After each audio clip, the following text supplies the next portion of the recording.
the Celtics.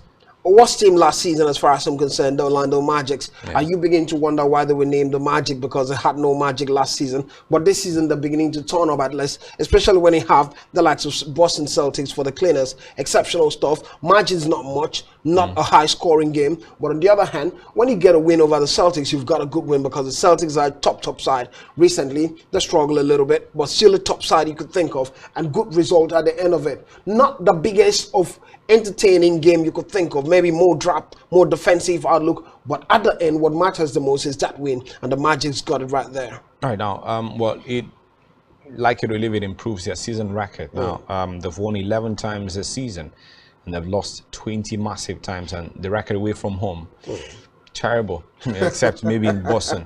They've had, you know, a clean sweep here in Boston, winning all games so far in the regular season, but overall they have 3 wins and have lost 11 massive times, and at home they've been decent, winning 11 times and of course losing just 4 times. Let's see how they betted a lot and of course what it means for them. Now here's what the NBA scoreboard, the latest, looks like. We're talking the Brooklyn Nets seeing of the Detroit Pistons 124-121, and of course it's Nikola Jokic, Denver Nuggets 115-119. The Bulls lost against the Timberwolves 126-150, while the LA Lakers saw the Wizards 119-117. The latest stories from there, but Blind, we've got one more story.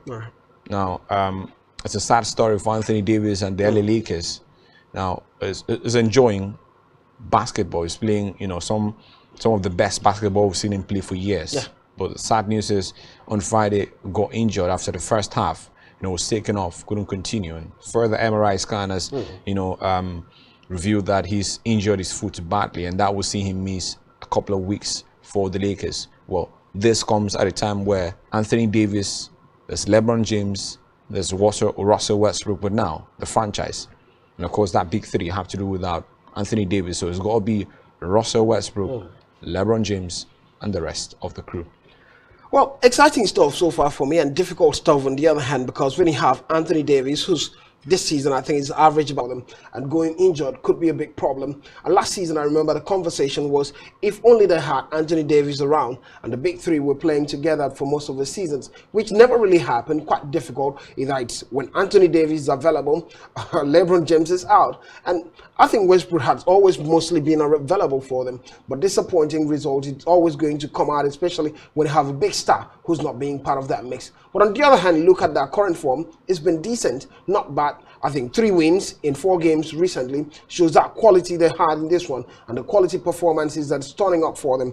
Good performance at the end of it when it has to do with LA Lakers. LeBron James, as the close of the game against Washington Wizards, was able to hit a massive 33.2, and speaking volume, even the line lose this one, a close call, 119 for LA Lakers, 117 for the Wizards, and finally they could add up the numbers to have the win, and that's the story around it. But disappointingly, Anthony Davis not being part of this mix, and quite could be problematic going forward. Problematic. He's an 11-year NBA veteran. Well, you look at the stats, Blyden, you know, capped it off a while ago, 27.4 points per game this particular season, and is cruising on a career best 59.3% shooting, 12.1 rebounds, and 2.1 blocks this particular season. The Lakers were hoping that, well, it doesn't stay out for long, and when he comes back, he would recapture that form that has seen him sent on wagging across not just the NBA, but of course across the basketball world. And that's it from the NBA, and we'll hit the breaks here very quickly, and when we return, we'll tell you about Crescendo. Stay right here with us.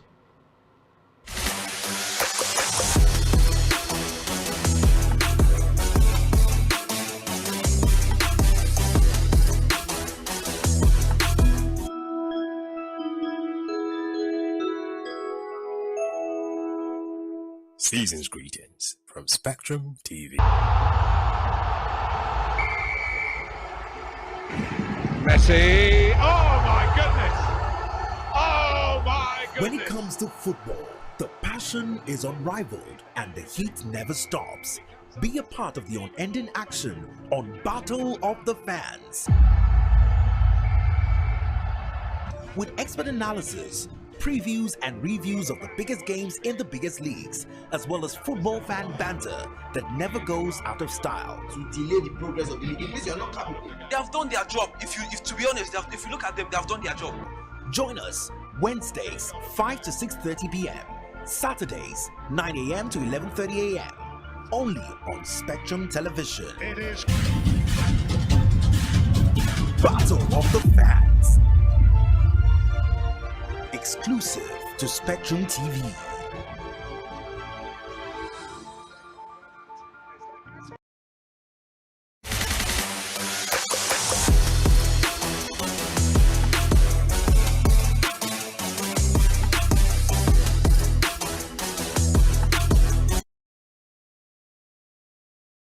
Thanks for staying right here. This is still Sports Central here on Spectrum Television. Now, the World Cup in Qatar came to a fitting finale yesterday. It was a breathtaking game, had all of the elements to make for a proper football game. Well, one of the best football matches you'd see in your life, and of course, arguably the greatest FIFA World Cup final game, Argentina versus France. Well, after regulation time, it was 2-2. Extra time came on. Lionel Messi scored once, Kylian Mbappe responded, and it got down to penalties.